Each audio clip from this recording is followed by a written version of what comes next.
Hey everyone, today we're cooking up some dessert pizzas in the Flaming Coals Woodfire pizza oven. So we've got our Nutella, we've got our marshmallows, and we've got our Maltesers. Let's start making pizzas.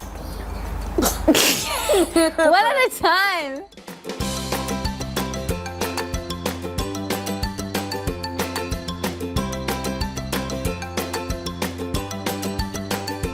Can I have this for dinner?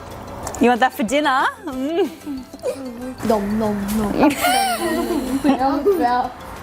you supposed to put it on the pizza?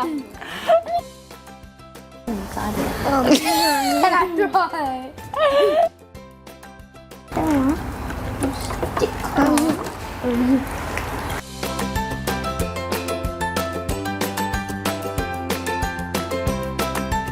How easy is that? A Nutella dessert pizza cooked in under 3 minutes.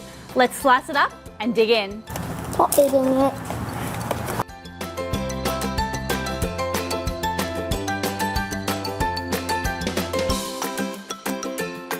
Hi, it's welcome.